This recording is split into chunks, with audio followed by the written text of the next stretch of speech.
Today it's the 4th of March, the third month of this year.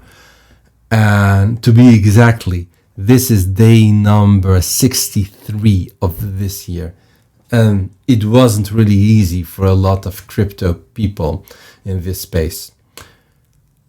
I have my thoughts on this. Listen, Bitcoin actually from cycle low to its all-time high printed 620%, which is an amazing return. The question is this the top or can it go any higher? I have my thoughts on this. I have my thoughts on Ethereum as well and Bitcoin dominance. So let's start first with this chart. This is a very simplistic chart. Whenever things are getting complicated, I try to simplify things for myself because there's so much chaos, so much noise out there. And by simplifying things in a framework, you basically block all the noise, block all the distraction. It's very easy. This is the cycle low, and this here was a cycle high. In psychoanalysis, what you actually do is you measure the cycles from the low to the low. We're not going to do like a whole entire fully dedicated psychoanalysis, but I want to make here a point, and that's this. Bitcoin has a tendency to range for a long time and then expand. We had here a long, relatively short actually, consolidation range, and then it expanded. Here we had a multi-month, very boring, a lot of capitulation happened here in this range, and then Bitcoin pumped. This here basically reminds me now a little bit to this. I will explain in a bit. But if you look to this chart here and the price action here, it's a little bit different, right, from the previous ranges we had. What is it? Well, never had since the cycle low, we haven't seen really price action below the range low of that rectangle here, or here. Yes, we have witnessed some swing failure patterns here. You could see this as also as a swing failure pattern here, and here. We all hope that this was a swing failure pattern, but for now, I'm not gonna lie, this looks more as a bearish retest rather than a swing failure pattern, if I may be honest. But corrections are not new in this space. I've been in this space since 2017. This chart basically represents all the corrections we had since the cycle low, and there are actually many. 22%, 21.5%, 23%. This was a 31.6%. And this one, it's a big one, 28%. In the previous cycle, and when you consider this as the range low, and yeah, this was a big correction. But this was maybe, also an anomaly. Because why? Because this was like the COVID crash, right? Everything happened very quickly, and then this basically, marked the bottom, or actually marked the start of the bull cycle here. So corrections, nothing new in this space. But what worries me a little bit is we broke this range with confidence. And this doesn't look really that good. We have the 200 MA, and I want to make also a comparison with the previous range here that started basically in February and ended here in November. Is we are still trading above the 200 MA, but honestly, it looks pretty weak. What's possible is we're gonna bounce and re-enter this phase. This is possible because the market, they love narratives. They love to anticipate on something. The market participants, they love stories. Market participants, they love hope. They want to have something that confirms their bias or the thesis, or sometimes based on an event, they're gonna form a thesis and a plan. So what do we have? We have a crypto summit. We have rate cuts this month, or at least another FOMC or a Fed event on the 18th of March, if I'm not mistaken. And they could set the direction of the next few months. So we are actually now in the last month of this quarter. I've been saying for a long time, this quarter is all about surviving. Today, only in the last 24 hours, $1 billion got wiped out. 302,000 positions. They are actually saying here traders, but they are actually positions. They were liquidated. That's a lot of money. But there is a trend, and I've been sharing this for quite a long time. I've been sharing this in December, November already. The number of liquidations are ramping up. The number of liquidations are going up. And this is basically a trend. You can see it here. Since November, we have seen here like major liquidation events. Here, multiple major liquidation events, and now the same. People are getting liquidated. If you do not know how to handle leverage, margin, just don't trade. Knowing when not to trade is truly more important than knowing when to trade, because that's the way how you save your money. It's the way how you basically save your mental capital. Trading is sometimes about losing less than winning more, really. And by knowing when not to trade, you know that you don't have an edge, and that's something you need to fully accept. I know when I don't have an edge. I only traded this year 5 times, just 5 times.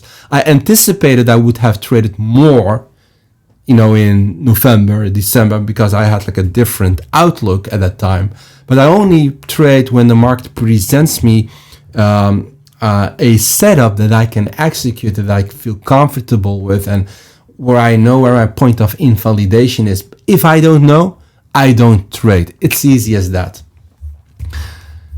I've been sharing here for a long time. Then I'm positive we're gonna see like bigger liquidation events in this quarter. This quarter is all about surviving. Truly, it is all about surviving. I've been sharing it here as well. I don't think we, based on this and just excluding all the potential events we might have this year, this doesn't look really good. What we might see, and I'm gonna make that comparison with this range here. And this is a little bit, I'm saying this a little bit in isolation of the events, okay? The crypto summit event, the FOMC, the Fed, inflation, rate cuts, quantitative tightening or easing, all of that. If I'm observing this price action, it wanted to re-enter, got rejected. It might be true. This maybe was caused by one simple stupid tweet from the Trumps. But what we might see is a similar situation we had here. And gray is what I want. This was a range as well. What happened here? You could say, okay, this was swing failure pattern, lasted for a few days.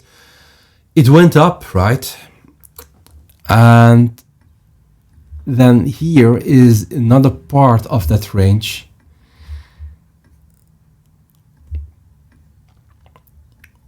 What happened here actually is the price action here expanded this range, because first it was trading like this in this narrow range. It broke down, and then it basically expanded this entire range, not only in the duration, but also in the range high and the range low, the height. We might see something similar. We might see something like this. I believe this is a pretty solid support level. It acts as a resistance level for a long time. Also, if you use the volume profile here, what do we see here? It's loading.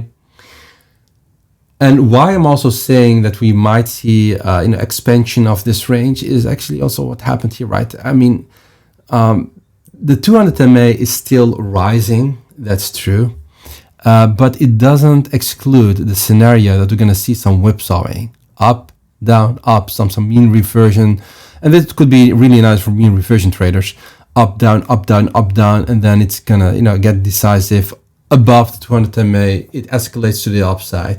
Now we are seeing something similar, and this scenario here reminds me to this scenario here, and we might see a pause of the trend. That's basically what it is here, and seeing some whipsawing around this level, and then it could trade in between those ranges. The FOMC profile, it basically supports this scenario. This is a long wick. We might see this wick get filled again and even taking out this low. So be careful with opening new long positions. I'm not opening any long positions now until I have more clarity, which I don't have. If I don't have, I don't trade, because I know that knowing when not to trade is more important than knowing when to trade. I'm saving my money, I'm saving my funds for setups that fully align with clarity, my edge, and how I see the market. To be honest, I haven't checked Ethereum today, so this is basically the first time of today checking the Ethereum chart. Ethereum against Bitcoin doesn't look good at all, right? This is just a continuation of this parabolic move, because that's what it is, basically, a parabolic move. It looks really shitty, to be honest. And then we have here Ethereum against Bitcoin. Sorry, Ethereum USDT. The previous one was Bitcoin, Ethereum Bitcoin. I've been sharing this chart for a long time. If you zoom out, what do we see here? I think the 200 MA is now not relevant. Well, maybe it is. Wait, this is the 1 week, right? It's even trading below the 200 MA on the weekly. That's really nasty. This gray box here, gonna make it even darker for you guys. Look, this is a multi-year SNR level, okay? We can all agree on that. Losing this level would mean that we're gonna see having price action below this gray level. I mean, imagine having Ethereum. Oh man, that's the wrong thing. Perhaps sometimes it's better to using two hands instead of one. Having price action here. Why I'm saying this? Look, we have this massive ascending triangle, and then it broke out to the upside, and then we have here range, and this is basically hard rejection here, hard rejection here. Losing this level would tell me that Ethereum wants to consolidate lower. It could even go low as $1,500. I am not excluding that at all. But for me I do not short, but if I was someone who wants to short, I wouldn't short right now, right here, because it's still that support level. It doesn't look good, I agree.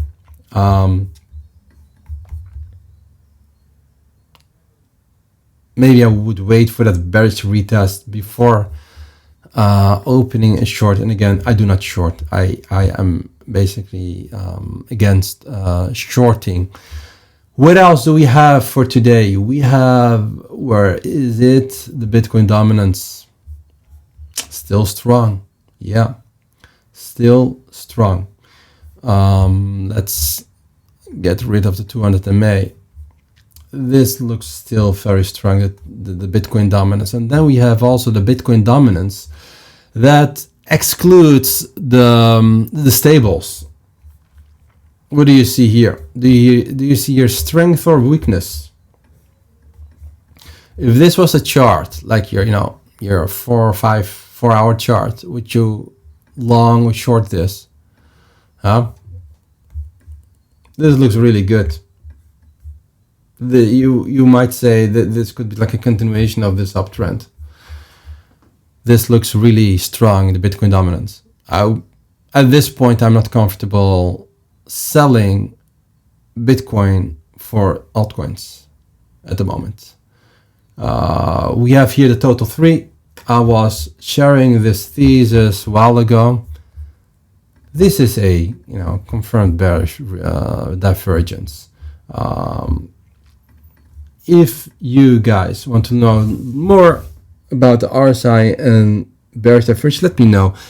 I mean, the best resources is always going back to the original source, and that's especially when you're using the RSI. You can take my words, but take it with a grain of salt. Not gonna lie, I'm a CMT level 3 candidate, and still I will say, if you want to know even more, to learn more about oscillators, always try to learn them from the original creator. So Wells Wilder, he created the RSI and the ATR and many other beautiful oscillators. If you want to know how he used them, go back to his books, to go back to his work, not other people's work. What I want to tell you here is one thing. Nothing good happens when the RSI is below the 50 level. And you can see that the RSI is here making lower highs. And this is basically a bearish divergence playing out. I do not know how lower this can go. But also keep in mind, this total 3 is without any stables. So this doesn't look good in my opinion. Now scooping altcoins, even though if you have a conviction, I would wait for more reversal signs, because I don't see them. Honestly, I do not see reversal signs on the lower time frames. Maybe here on the Ethereum. I'm gonna delete this for you guys. But still, this is way too early. Look, you could argue, okay, this is a potential bullish divergence, but look how the price is reacting here, right? This is not a strong bullish divergence in my opinion.